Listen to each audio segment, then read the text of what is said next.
representativo o el dato promedio entre los dos números del intervalo, ¿cierto? La frecuencia absoluta, que son las veces que se repiten esos datos en ese intervalo. Frecuencia acumulada, que es la sumatoria hasta ese intervalo de cuántos datos llevan hasta ese intervalo. Y habíamos realizado unas casillas para poder sacar media, moda y mediana. Una de las casillas que vamos a adicionar es x sub i menos la media. Es decir, x sub i, que recuerden que es la marca de clase, que recuerden que es esta casillita de acá, menos la media, que para este ejemplo era 6. No sé si recuerden que en este caso nos había dado la media, la moda y la mediana, 6 años para ambas, ¿cierto?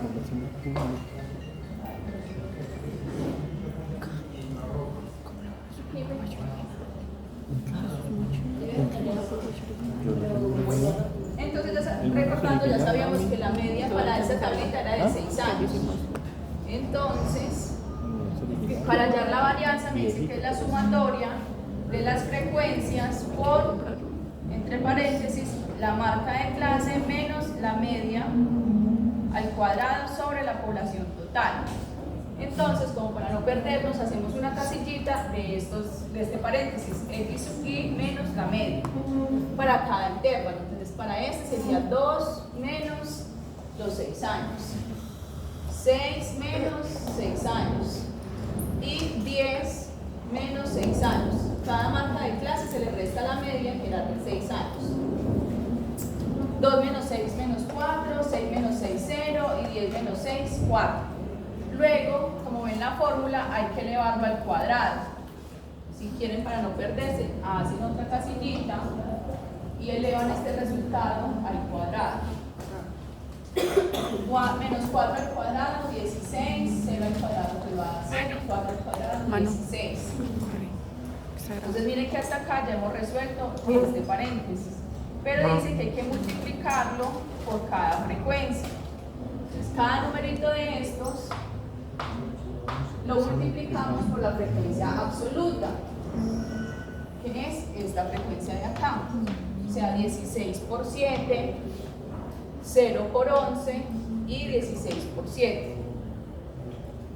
Hacen el cálculo, a 0, y luego suman esos resultados, porque como ven acá es una sumatoria. Suman el resultado, que son a 224, lo restan, como estamos trabajando con una población, el denominador es n, que es decir, el total de los datos, que van a ser 25, y ya ahí obtienen la varianza de una tabla de distribución por frecuencias. La desviación estándar va a ser lo mismo, la raíz cuadrada de la varianza, que recuerden que esta es la que interpretamos. Hasta ahí, preguntas, dudas, inquietudes. Ay, no, todavía. No, pues en este punto ya. Pero Bueno, entonces, ¿qué dudas tuvieron con el taller? Con la varianza. pero Y desviación. profe, otra cosa, en los no agrupados la varianza siempre es numerito por numerito. Numerito por numerito. Entonces yo puedo hacer la fórmula, digamos, que fuera, no sé, el 6, el 4. El 4 menos el promedio, eso lo elevo al cuadrado y eso lo puedo multiplicar por la frecuencia. O sea, porque es numerito por numerito. Sí, se podría. Si usted es organizadita, se podría. Si no, haga uno por uno porque se va a enredar. Igual los ejemplos no van a ser pues datos tan grandes. Sí, pero sí quedó bien multiplicando. Sí, profe, yo creo que usted da la fórmula. Sí, estas fórmulas sí. No, pues esto sí no hay quien se las aprende, ¿cierto? Uy, sí, pero póngalas. Eso sí, ustedes tienen que saber qué es LI, qué es esto, ¿cierto? Porque pues de qué van a servir las fórmulas si usted no sabe qué es. ¿Ella se nos olvidó?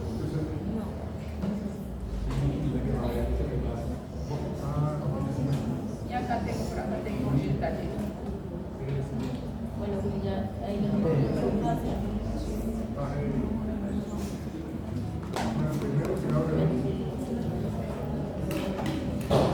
Bueno, en el primer punto, ya todos entregaron el taller, ¿cierto?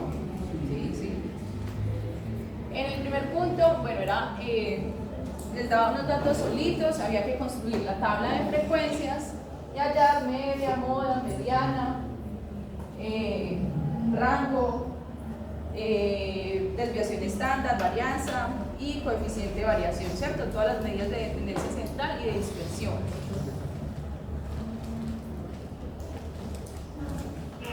Entonces uno empezaba por acá acumulando todos los datos, contando cuántos habían, haciendo la acumulada. Por acá les tengo como la respuesta, la media era de 15, mediana de 15, moda de 17, el rango era de 4, ahí me falta el coeficiente de variación.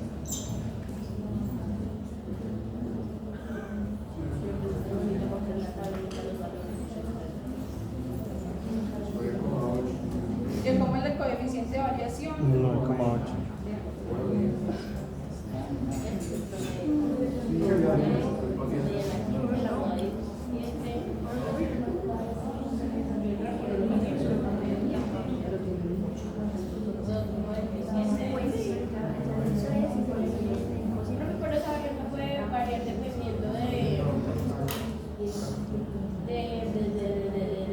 cómo haya utilizado los decimales de...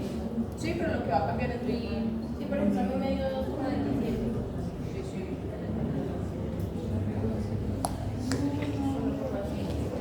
Y eso da 9,8%.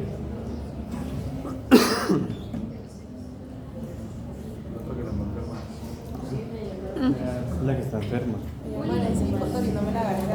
No, ese ya se alivió. En ese es mi primer punto. ¿Había alguna pregunta, duda, inquietud de cómo se hacía? Pues la pregunta es, o sea, ¿qué tanto rango nos va a dar porque pues muchos van a utilizar los decimales completos y otros van a... Trabajamos con 2 decimales. Con 2 decimales nos va a dar.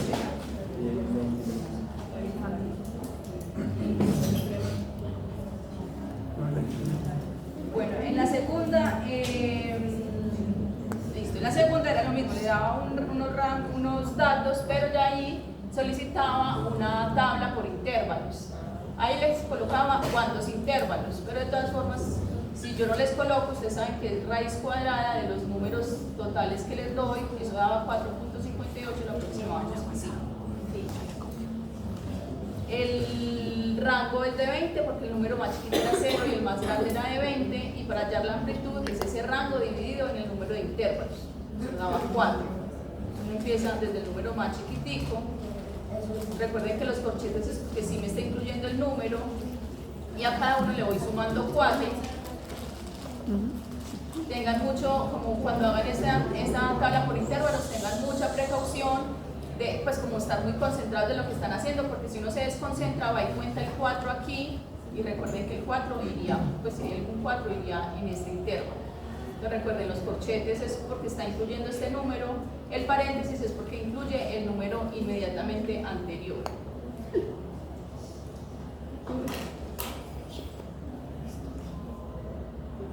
Por acá están las fórmulas, cuánto daba. Bueno, esperen. Mediana daba 9,6. Si alguien no entiende, no sabe cómo llegar allá, me pregunta, nos devolvemos, La explicamos. media 9,8. Sí. Y la moda 9,73. Sí. Ahora, ¿qué más tuvo variante? 25,10. Sí, 5, sí. Y 51. Bien. Ah, pues la profe la manejó con los decimales. 1 o 2 decimales está bien. Profe, es fácil. 51%. ¿Eso qué es? Esta es la tabla de... Esto es para hallar la varianza. Pues está como mi complemento de la tablita que no me pongo arriba. Bueno, si yo te lo puse. Entonces yo cogí, copié esto acá abajito porque no tenía espacio aquí para seguir completando. Copié la marca de clase y la frecuencia absoluta. ¿Qué es lo que tenemos acá? Marca de clase y frecuencia absoluta. Entonces recuerden que para hallar la varianza es la marca de clase menos la media, luego eso lo elevo al cuadrado, luego lo multiplico por la frecuencia y al final lo sumo. ¿Cierto? Y la desviación estándar es la división, es la raíz cuadrada de esa sumatoria, es decir, de la varianza. Ahí, preguntas, dudas, inquietudes. No, claro. Sí, sigue estudiando. Sigue estudiando. Este era la misma situación. Ahí pues se me fue, pero pues esa era desviación media. ¿Qué? No, ahí hay desviación estándar. B, desviación estándar. Me confundí. Pero hay otra que es desviación media y es desviación estándar. No, pero desviación media. Entonces también pedía la desviación estándar, acá están los datos, misma situación.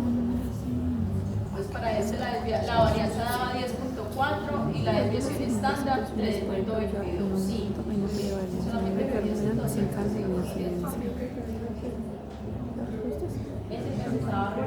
Ese sí estaba el rango, obviamente, es el valor máximo menos el mínimo. Sí, el rango, valor máximo menos el mínimo, y nos daba 22.000. Ahí desviación media. De las personas indicadas, Pero si me daba. pregunta, ¿cuál Pero es mira, la si situación usted sí que lo hizo causa con un desviación media, aumento en la prevalencia? Sí, sí, pero ahí no les había explicado, entonces vale desviación estándar. Sí, porque a la hora de hacer esa desviación media, Listo, los que hallaron desviación media se les va a dar desviación media, pero yo les había explicado, entonces los que hallaron desviación estándar, pues les va a dar desviación obviamente estándar. Porque Más yo fácil. solamente les voy a explicar la desviación que se nos estándar. puede causar Sí, un es más aumento en la fácil que la desviación prevalencia. media. básicamente. Pero ahí no le sacamos nada de Esta respuesta es de... Sí, me la bañera. Ah, bueno, yo acá también les de... Por bañera.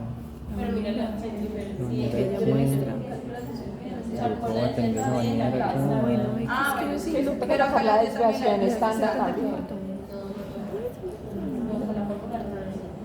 Es decir, para todas dos. ¿Qué pasó? Sí. O media. De las dos. No me acuerdo que saqué media. Se tiene que salir que En la sexta dice... No me interesa aprender. Ah, bueno, sí nos daban dos promedios, dos desviaciones estándar, Bueno, una- y como estábamos comparando centímetros con kilogramos, recuerden que para comparar dos unidades de medidas diferentes lo que hay que hallar es el coeficiente de variación. Entonces lo que más variaba era el peso. una proporción representa la frecuencia de la frecuencia de un evento en la población, mientras que una tasa representa la frecuencia de un evento por unidad de tiempo. Frecuencia de un evento en la población, mientras que una tasa representa Ya la para frecuencia de un terminar vamos a hablar un evento poquito de por estudios unidad de tiempo. epidemiológicos, que por ahí ya me contaron que ya han avanzado en investigación, entonces va a quedar más fácil. Que eso entra.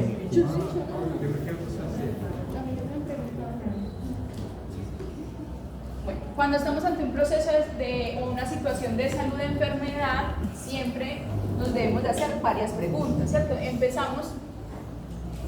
Cuando nos empezamos a preguntar cómo está sucediendo ese evento, cómo se está presentando, en quiénes se presentan más, cuáles son las características, lo primero que podemos realizar en epidemiología es un estudio descriptivo, ¿cierto? Como su nombre lo dice, se encarga explícitamente de describir ese evento. ¿Cómo lo describen? En cuanto a las características de persona, tiempo y lugar, que son como las tres variables que siempre hablamos en epidemiología. Entonces hablamos de cómo se distribuye ese evento en mi población, con qué frecuencia, en quienes se presentan más. Entonces empezamos con un estudio descriptivo.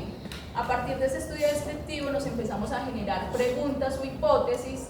¿Por qué, por ejemplo, por qué en los pacientes fumadores están teniendo más cáncer de pulmón? ¿Cierto? Nos generamos una hipótesis o una pregunta y a partir de eso podemos desarrollar un estudio analítico. Ese estudio analítico intenta hallar una relación o una asociación entre un evento y un desenlace.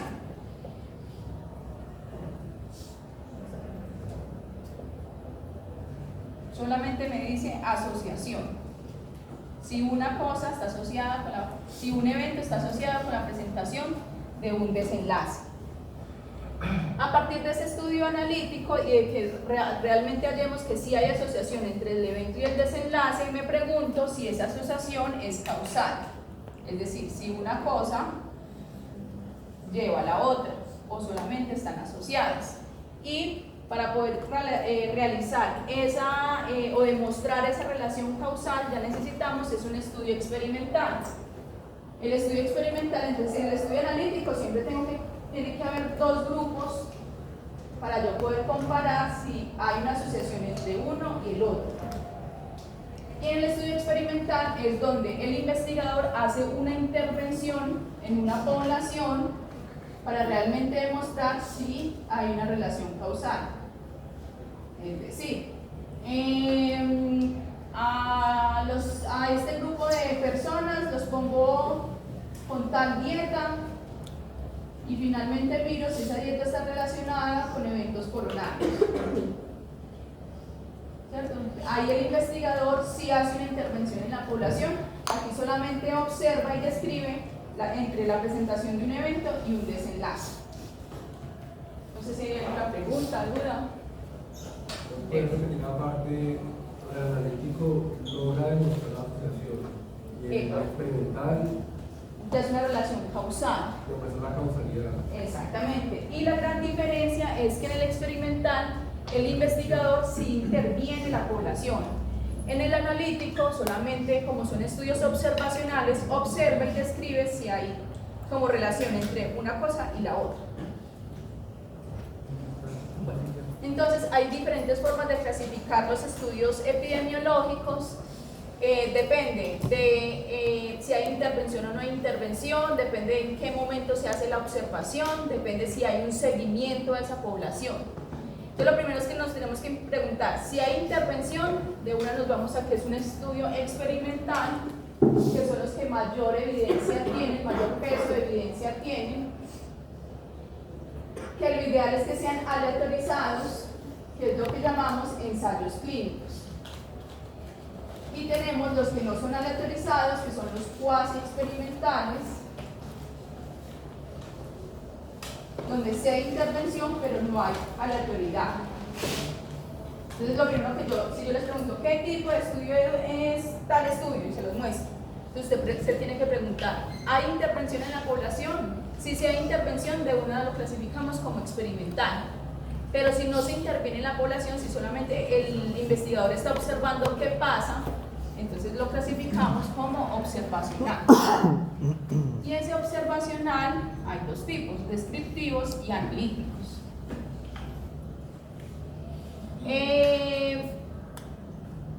Cuando solamente el investigador observa y solamente observa una población, vamos a definir que el estudio es observacional y es descriptivo. Ejemplos de esos estudios observacionales descriptivos: casos clínicos. Por ejemplo, se presentó un caso de una enfermedad huérfana y voy y lo describo en la literatura. Es observacional, es descriptivo porque solamente estoy describiendo ese caso clínico. Cuando son una serie de casos, cuando estoy describiendo varios casos de la misma patología, como solamente estoy describiendo, no estoy comparando con otras patologías, es observacional descriptivo. Ahorita les voy a hablar de los estudios transversales. O bueno, de una vez, dependiendo si yo hago la observación en un momento dado o si hago la observación en un periodo de tiempo, si es en un momento dado, yo digo que es transversal. Transversal es como la foto, yo describo lo que hay en el momento. Cuando es longitudinal, es que yo hago un seguimiento en el tiempo y voy describiendo qué pasa en ese tiempo de seguimiento. ¿Cierto? Eso es dependiendo de en qué momento hago la observación. Solamente en un momento es transversal. Si hago la observación en un periodo de tiempo, es longitudinal. Pero si yo lo que estoy observando lo voy a hacer en forma de comparar dos grupos de poblaciones o dos grupos de poblaciones, voy a decir que el estudio es observacional pero es analítico. ya no solamente me quedé en describir qué estoy viendo, sino que comparo qué pasa en este grupo de población y qué pasa en este grupo de población. Bueno, y los analíticos se van a dividir en los casos y controles y en los estudios de cohorte, dependiendo si yo parto desde la enfermedad o desde la exposición, o así.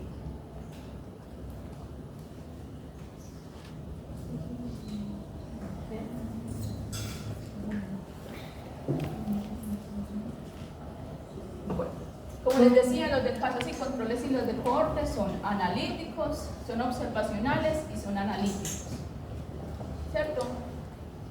Si yo parto de una exposición, por ejemplo, voy a empezar a estudiar la población que fuma, la sigo en un tiempo, un plazo de 10 años, y a los 10 años miro cuántas de esas personas finalmente terminaron con cáncer de pulmón.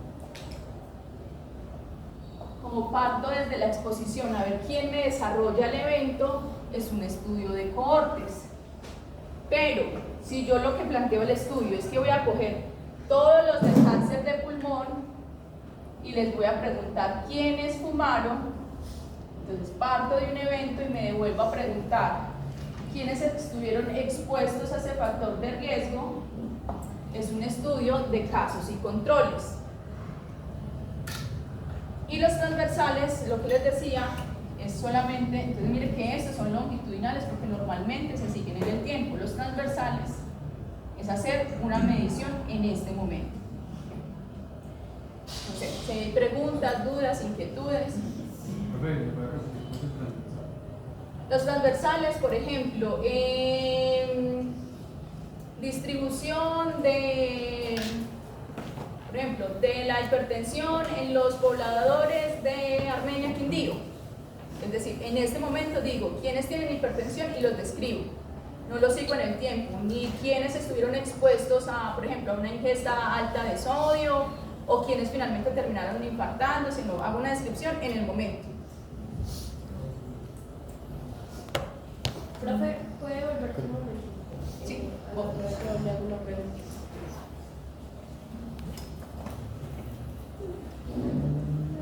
Cuando decías que los experimentales, dependiendo de si era aleatorio o no, entonces vamos a tener los ensayos clínicos y los otros que Cuasi experimentales, Cuasi que son los mismos experimentales, pero que no son de forma aleatoria. sería el no, ¿Sería qué? en la parte del no, cuasi experimental.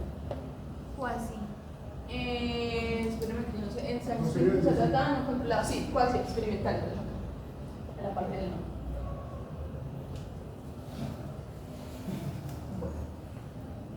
Obviamente, esto también, no sé si tengo la pirámide de evidencia,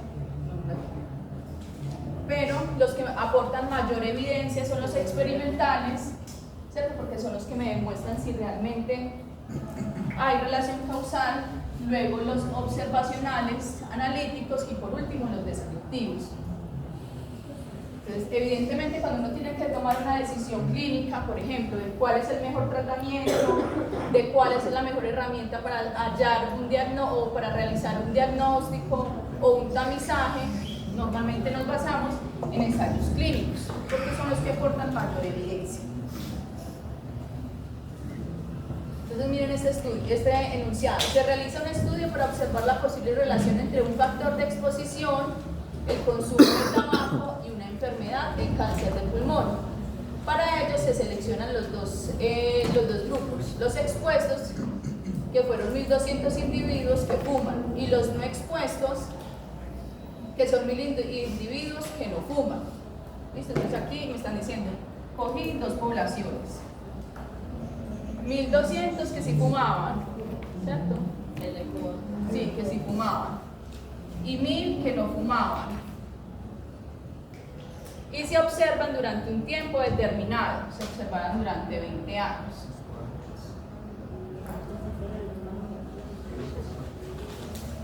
Tras ese tiempo se analizaron los resultados y se encuentran que entre los fumadores 30 tuvieron cáncer, ¿cierto? Y los otros pues no tuvieron Y entre los que no fumaron,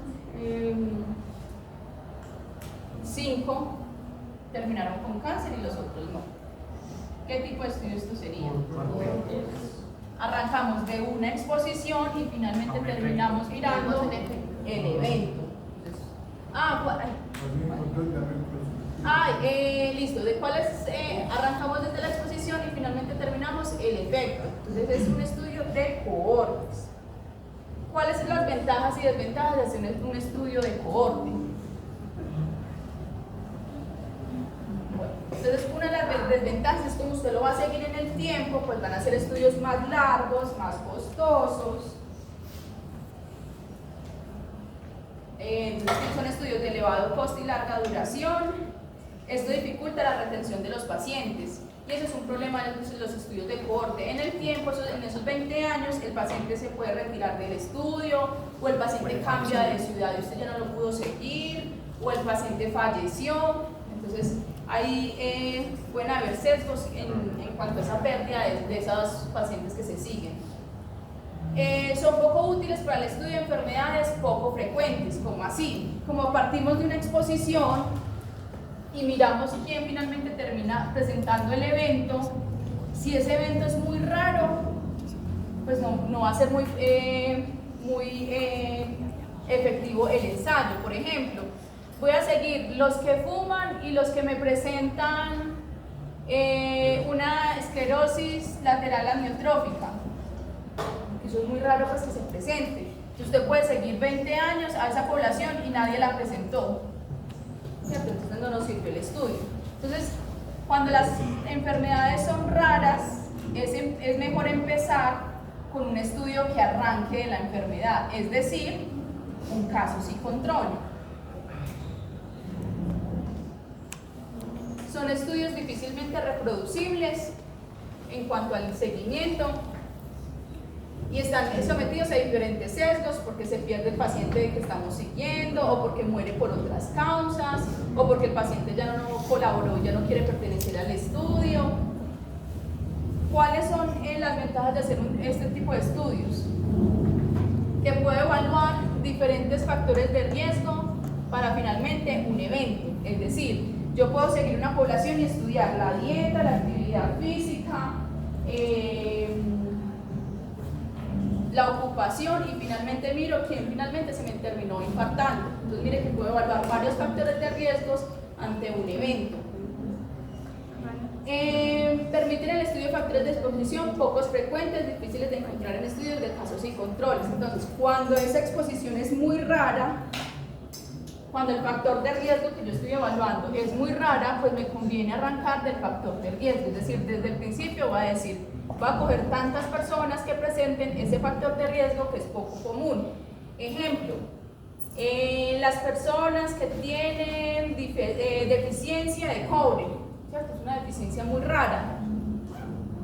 Entonces, como es tan rara, yo ya tengo identificada mi población y la voy a seguir para mirar que finalmente quienes terminan desarrollando tal enfermedad. Entonces, cuando el evento o cuando el factor de riesgo es escaso o es muy raro, pues ahí yo elijo cuándo hacer un caso sin controles o uno de cohorte. Bueno. Otras ventajas del estudio de cohortes.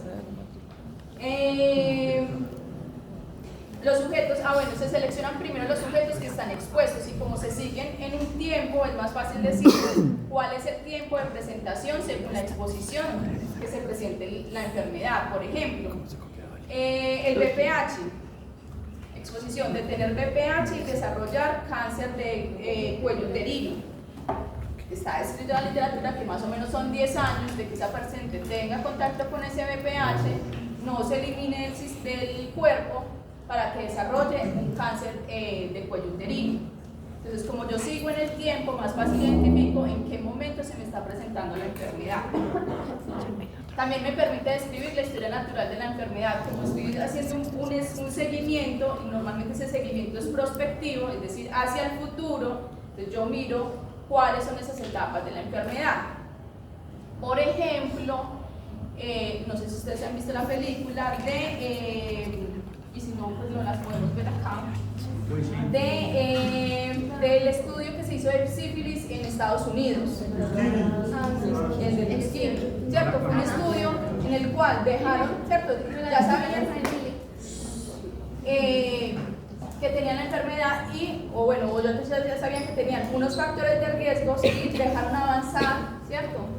La enfermedad para poder describir la historia natural de la enfermedad, cuáles eran esos cambios primarios, esos secundarios, hasta que finalmente terminaban en neurosífilis.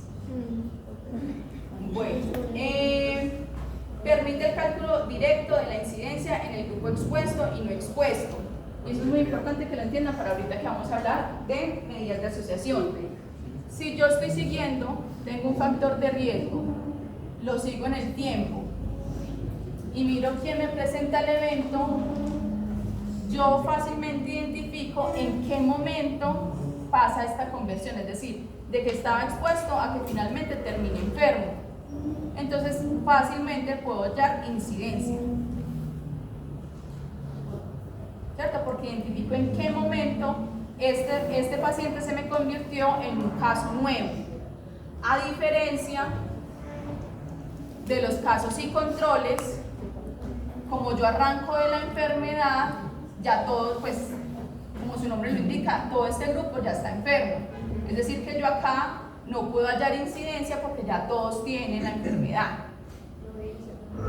Y eso va a radicar en la medida de asociación que yo voy a hallar para decir si este tiene relación con este, la llamamos de medidas de asociación. Y dependiendo si escojo un estudio de cohortes o si escojo un estudio de casos y controles, voy a hallar o un RR o un OR, que son esas medidas pues una de esas medidas de asociación. ¿Quién me ayuda leyendo ese enunciado? Se pretende estudiar la posible relacionamiento de una enfermedad, fibroadenoma de mama y un factor de exposición, consumo de anticonceptivos orales.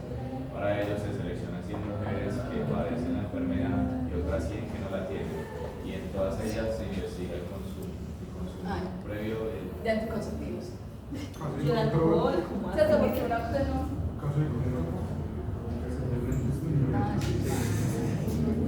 Pero ahí es anticonceptivos. Eso. Entonces, ahí el investigador cogió dos grupos poblacionales. Unas pacientes que sí tenían. ¿Cuánto tiene que ser? De 135 a 145. Pero El CD no, es pero de además, 35 a 45. no era que tomar anticonceptivos orales La ya mamá tiene que desarrollaran estar ya mayor a cáncer. 60. Entonces, aquí acá están mirando la relación entre fibroadenoma de mama Tiene que estar de 22 a 26. Está incalculable. y anticonceptivos orales. No, incalculable, está ¿Cierto? muerto. Quieren mirar la medida, si una cosa está asociada Pues está con muy la mal, otra. tiene un trastorno metabólico muy malo que no le calcula ni siquiera. ¿Esto de dónde Un pudo, de esta lactato no hipótesis, de puede dónde estar pudo mayor a haber salido? De un estudio descriptivo, ¿cierto? Si hago un estudio descriptivo en las mujeres con fibroadenoma de mama y veo que muchas tienen pues un antecedente de consumo anticonceptivo, yo me debo preguntar, ¿será que una cosa tuvo que ver con la otra?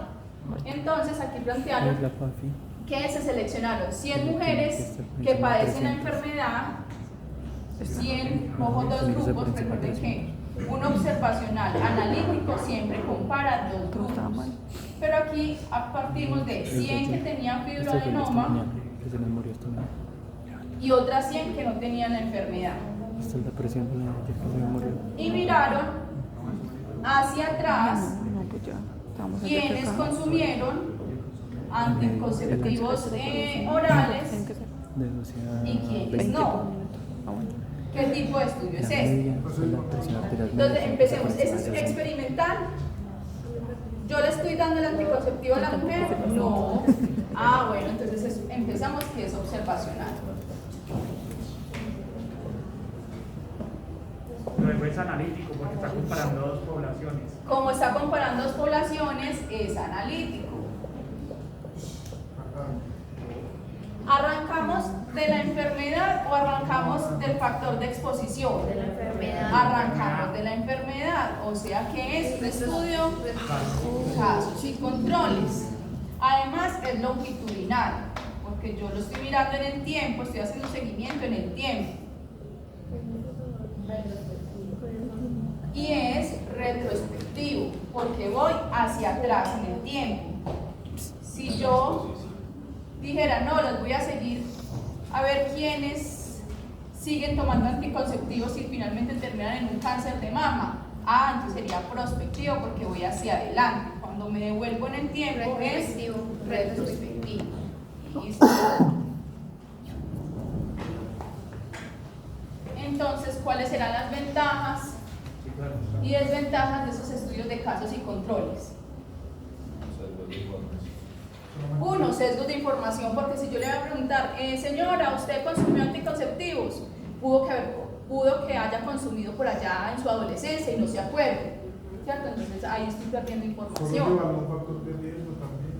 ¿Cómo? No, De porque hecho, puede no, haber porque tienes también el Entonces, alcohol. se le puede Nos sirve mucho cuando la enfermedad es rara, me sirve mucho arrancar con un caso sin controles, porque como va a ser más difícil encontrar esos casos, es más fácil partir de la enfermedad. Entonces, ventajas del estudio de casos y controles.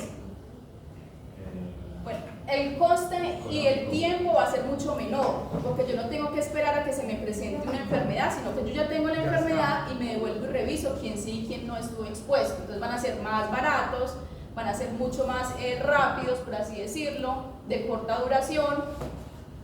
Me sirven para estudiar enfermedades poco frecuentes o que tienen unos periodos muy largos de latencia, entonces arranco más fácil de la enfermedad, son fácilmente de reproducir y permiten el estudio de varios factores de riesgo para una misma enfermedad. Entonces, por ejemplo, en el ejemplo del caso anterior, yo puedo mirar quiénes finalmente o qué mujeres tenían los fibroadenomas y quiénes estuvieron expuestas a anticonceptivos orales, quiénes tuvieron lactancia materna, quiénes tuvieron hijos y quiénes no, ¿cierto? Y mirar el efecto de esos varios factores de riesgos en esa enfermedad. Inconvenientes. Sesgos en cuanto yo elijo quiénes van a ser mis personas enfermas y quiénes van a ser mis personas sanas. Ahí va a ser muy difícil establecer la temporalidad de que se me presente la enfermedad, ¿cierto? Porque es muy difícil uno acordarse por allá en qué momento empecé a presentar los síntomas, en qué momento me hicieron el diagnóstico, entonces es más difícil hacer una relación de temporalidad. Evidentemente, ni un caso de controles ni un cohorte son adecuados para hallar una hipótesis causal, es decir, los anticonceptivos orales dan fibroadenomas. Con eso no podríamos decir están asociados o es un factor de riesgo, pero no podríamos hallar una relación causal. Como yo arranco de unas personas enfermas y otras sanas, yo aquí no puedo hallar incidencia, ¿cierto? Porque ya aquí todas están enfermas y aquí todas están sanas. Ahorita lo vamos a ver. Entonces, para los estudios de casos y controles, como no podemos hallar la incidencia, la medida de asociación va a ser diferente a los de cohorte. Yo ahorita les voy a mostrar.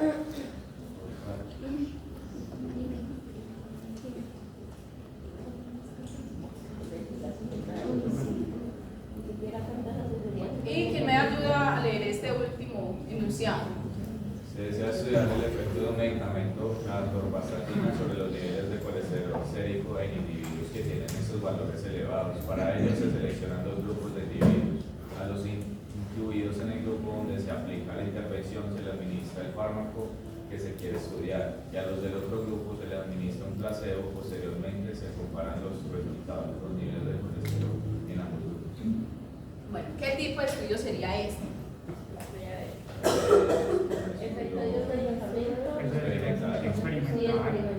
Eso, porque ahí se les aplica la intervención de a unos darles el medicamento y a otros un medicamento, pues placebo, a ver quiénes realmente si les funciona o no les funciona para bajar los niveles de colesterol. Entonces es un estudio experimental. La mayor desventaja de los experimentales son extremadamente costosos, requieren mucho tiempo para su realización, muy probablemente por los dilemas éticos, ¿cierto? No estaría bien que yo sé que si la atorvastatina me previene infartos, darle a unos que tienen factor de riesgo atorvastatina y a otros no, ¿cierto? Porque le estaría dando un factor de riesgo. Entonces la parte ética en esta época pues sí genera muchas limitaciones porque pues no le podemos causar maleficencia, ¿cierto?, al paciente. Entonces, por ejemplo, cuando comparamos dos tipos de medicamentos, ese estudio fue así súper. Cuando compararon la warfarina con los orales, que es rivaroxaban, apixaban, dabigatran, ¿cierto? Anteriormente solamente teníamos el anticoagulante, que es la warfarina. Con la warfarina había muchos problemas porque los niveles séricos cambian muy rápidamente. Cambian con la alimentación, cambian con los alimentos y, por ejemplo, a un paciente que queríamos tenerlo anticoagulado, por ejemplo, alguien que hizo un ACV isquémico por un trombo, ¿cierto? Un coagulito de sangre fue y tapó una arteria del cerebro. Entonces, para evitar que volviera a pasar esto y dejara secuelas, pues lo anticoagulábamos con warfarina. Pero la warfarina tenía un efecto que era generar, pues obviamente por su mecanismo de acción, generaba muchos sangrados. Entonces, cuando descubrieron estos nuevos medicamentos, entonces compararon a unos, ¿cierto?, a los que ya tenían el factor de riesgo que ya les había dado el ACV isquémico, a unos les dieron warfarina, a otros les dieron estos nuevos medicamentos, y obviamente estos eran igual de efectivos a la warfarina, pero generaban menos efectos adversos. Entonces, por eso la primera línea para estos pacientes son estos medicamentos. No sería ético darle a unos estos medicamentos y a otros no darle, ¿cierto? Entonces uno siempre compara con es decir, si hay un nuevo medicamento siempre lo comparamos con la primera línea que hay en el momento, para mirar si tienen igual de efectividad y para mirar efectos adversos. ¿Y cuándo tomó la decisión de usar solo el placebo? Cuando no hay evidencia de que, por ejemplo,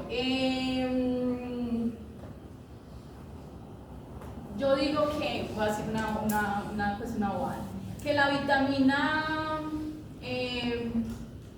B ayuda a crecer el cabello. ¿Cierto? Eso no es lógico. Pues no es así, ¿cierto? Entonces, si yo lo quiero comprobar, pues a uno les doy vitamina B y a otro no les doy nada. Pues porque eso, es decir, no hay nada que le esté generando una maleficencia al paciente. Pero no lo puedo dejar, si yo sé que hay algo ya indicado, sí, esta paciente, no sé, tiene una alopecia, ¿cierto? Y yo ya sé que para esa alopecia, de ese tipo de alopecia, está el minoxidil. Entonces a esa le tengo que dar minoxidil y a otro el otro medicamento que quiero comprar para mirar si es igual de efectivo y si tiene menos efectos secundarios. Okay. Bueno, y estamos hablando de las desventajas, que eran muy caros, que se requiere mucho tiempo, los límites éticos, y normalmente lo ideal es que sean aleatorizados, y si no, cuando no son aleatorizados, normalmente no podemos extrapolar esa conclusión a la población en general. Las ventajas son los que proporcionan mayor evidencia, son los que demuestran una relación causal. Yo puedo controlar el factor de riesgo, el factor de exposición, ¿cierto? Yo puedo, por ejemplo, a unos darles una dosis más chiquita de atorvastatina, a otros una dosis más grande, y son los pues, ideales para poner a prueba la eficacia de los medicamentos, por ejemplo. Bueno, los estudios ecológicos, dice, ejemplo, relación entre el nivel de contaminación ambiental y la incidencia de enfermedades respiratorias en un municipio. Entonces yo digo, no sé si ustedes han escuchado la noticia de, en Medellín el nivel de contaminación es tanto que está en relación con el aumento de los cuadros respiratorios en épocas de lluvia, por ejemplo. Entonces, ¿eso sería experimental o observacional? Observacional, ¿cierto? Porque yo no estoy allá exponiendo a unos a tantos niveles de contaminación. Sería ¿Descriptivo o analítico? Descriptivo, ¿cierto? Que yo no estoy poniendo a prueba quiénes me desarrollan la enfermedad y quiénes no estoy comparando, solamente estoy describiendo que en esta época hay mayor contaminación y que en esta época hay mayores cuadros respiratorios. Los ecológicos son estudios observacionales, son descriptivos, pero que normalmente están describiendo como un efecto en una población. Es decir, no estoy describiendo como individuo por individuo, sino que estoy describiendo qué está pasando en toda la población. Entonces, un ejemplo es,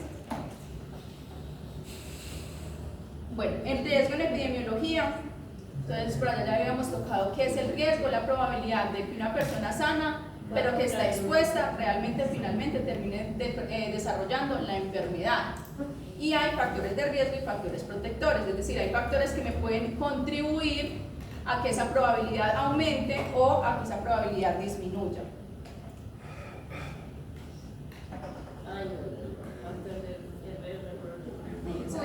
Entonces, si por allá recuerdan, entonces ya hablamos de las medidas de tendencia central, medidas de dispersión, y ahorita vamos a hablar de las medidas de asociación. Recuerden que esas medidas de asociación normalmente las utilizamos en estudios observacionales, analíticos de tipo casos y controles o de tipo de cohorte. Los cuales utilizamos para cada uno. Básicamente,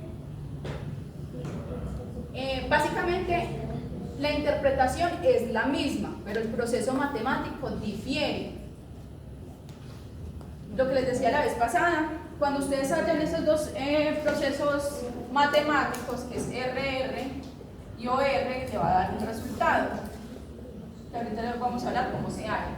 Si ese valor da 1, si yo estoy comparando este factor con este evento, y como estoy comparando en dos poblaciones, si se presenta igual en esta que en esta, pues voy a decir que pues eso no hay relación. Es decir, si se me presenta la enfermedad igual, tanto en los expuestos como en los no expuestos, pero ahí no va a haber asociación, ¿cierto? Entonces, cuando el RR o el OR da 1, quiere decir que entre el factor de exposición y el evento no hay asociación. Una cosa no tiene que ver con la otra. Si ese cálculo matemático da por debajo de 1, es un factor protector. Y si ese cálculo da mayor de 1, es un factor de riesgo. Ejemplo, voy a medir la asociación entre una alimentación saludable y enfermedades cardiovasculares. El RR de esta asociación me dio de 0.03. Ah, no, sí, es un factor protector, ¿cierto? Da por debajo de 1. Voy a medir la asociación entre fumar y cáncer de pulmón. Y la medida de asociación, sea una a la otra, da 3.4. Ah, no, esta paciente tiene 3 veces más de probabilidad. Es decir, los que fuman tienen 3 veces más de probabilidad de desarrollar cáncer de pulmón. Ahorita vamos a ver la interpretación.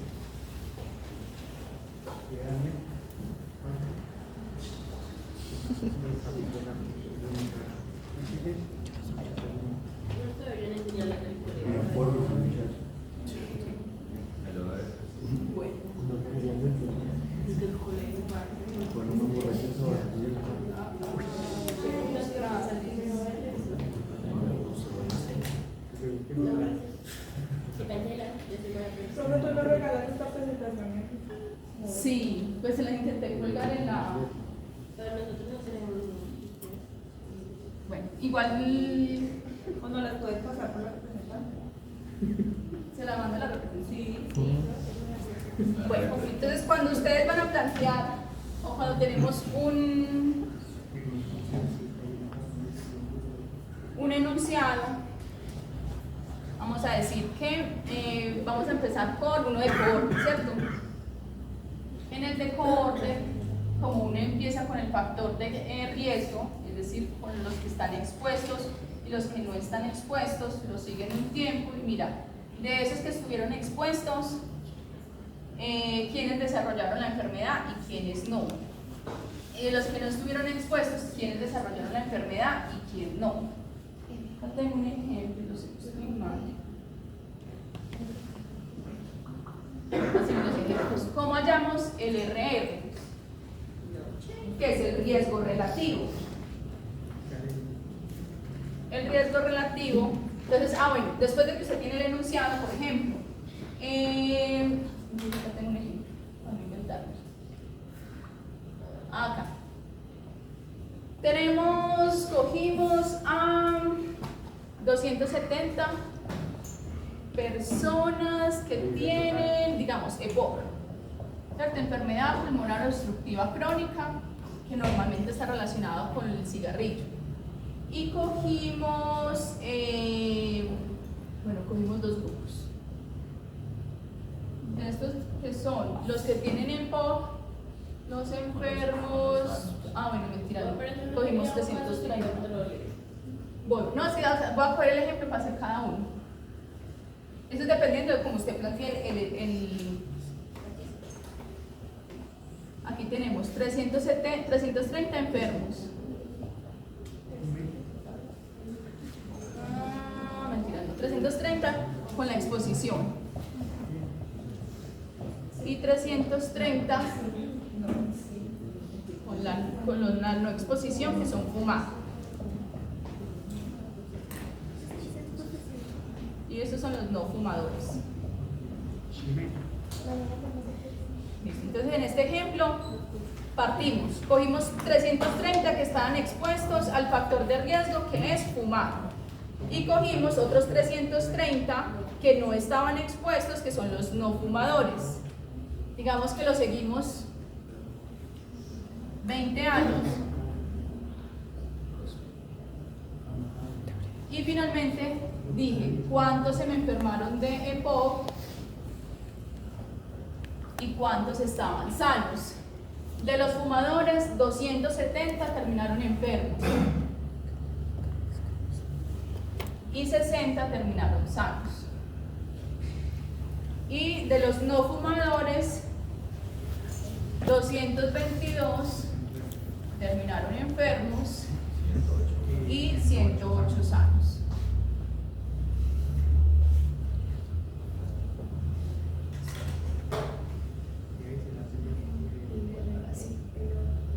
Listo, entonces esto es un estudio de cohorte, ¿cierto? Arrancamos con el factor de exposición y lo seguimos en el tiempo.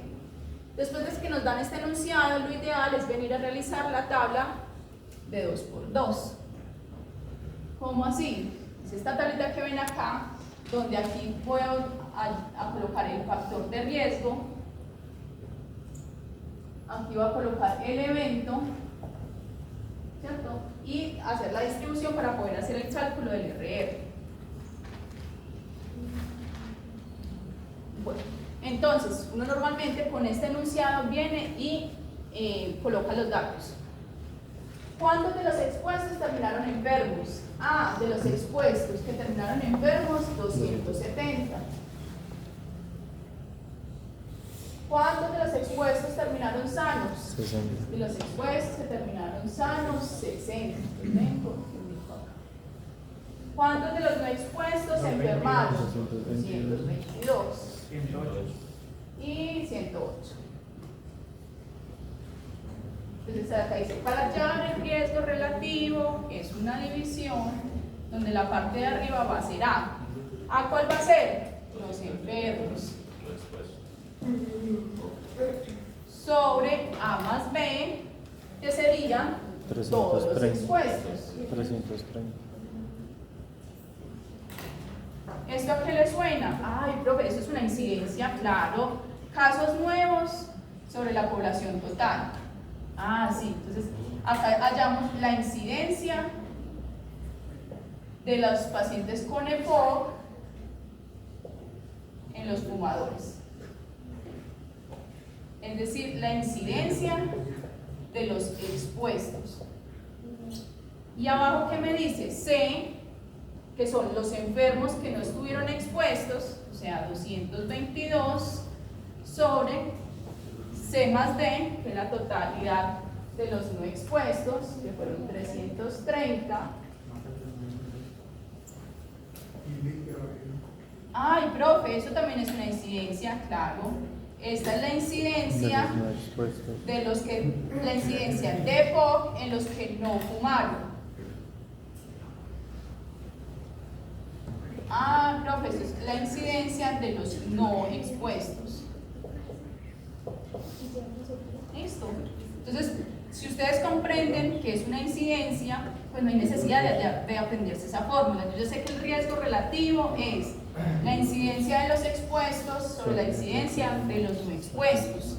Por eso el RR se puede hallar en un estudio de cohorte, porque yo miro en qué momento se me enfermó, es decir, si puedo hallar incidencias. ¿Dónde la incidencia sería como el caso nuevo identificado? Entonces, incidentes, por allá retrocedamos. ¿Cuál es la definición de incidencia? Son las personas enfermas nuevas sobre la población total, que es lo que estamos viendo ahí. Y la prevalencia de los que ya están enfermos. Y la prevalencia son todos los enfermos. Por eso les decía que el RR no se puede hallar en un estudio de casos y controles, porque el estudio de casos y controles, si ustedes recuerdan, arrancamos con unos que ya todos están enfermos y otros que todos están sanos. Entonces la incidencia aquí pues va a ser 0. Entonces por eso no podemos hallar un RR en un estudio de casos y controles. Bueno, entonces ustedes pueden hacer esta división y luego hacer esta división y por último esta división, o si los que por allá se acuerdan de matemática del colegio, que está la ley de la abeja, ¿cierto? Que multiplican 270 por 330 sobre 222 por 330, cancela y cancela, y esto pues lo que no sé cuánto da. Mira aquí que haga la operación.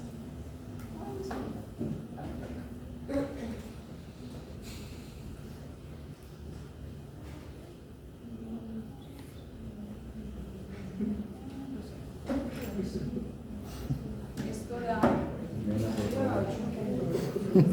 ¿Cuánto les da? Arriba de 89, siempre los 8 medios.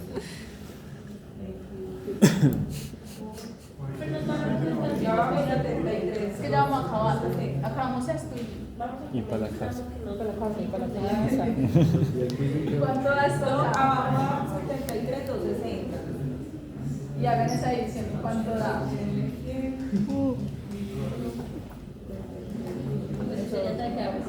Da 1,21. 1,2. O sea que fumar, hay una asociación entre fumar y tener EPOC.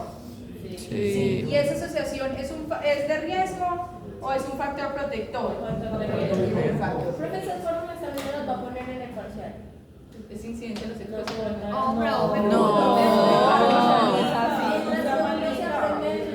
Con toda la fórmula ahí me Y con todas las respuestas de una vez. Ya saben que pues el riesgo relativo a la incidencia se hace en un estudio de cohorte, y es incidencia, como si podemos hallar incidencia, es incidencia en los que se expusieron y en los que no se expusieron. Nosotros hagamos nosotros la tablita, se la mandamos a ustedes y se nos dice si la prueban. Es un buen trato.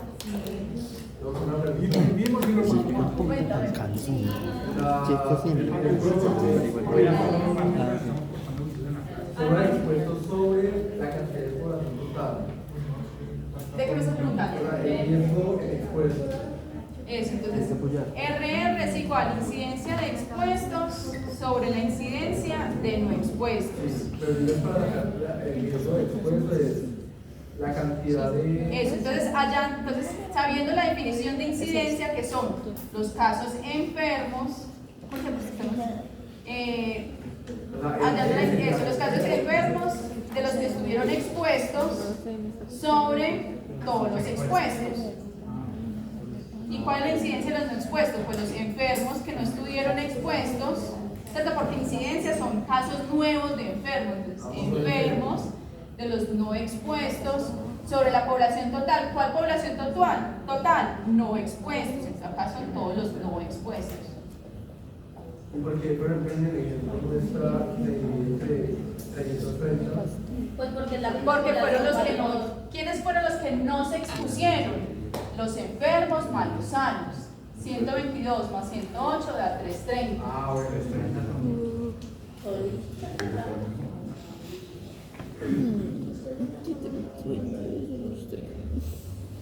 Bueno, si tomamos después que ya no vamos de la garganta. Ah, sí, yo.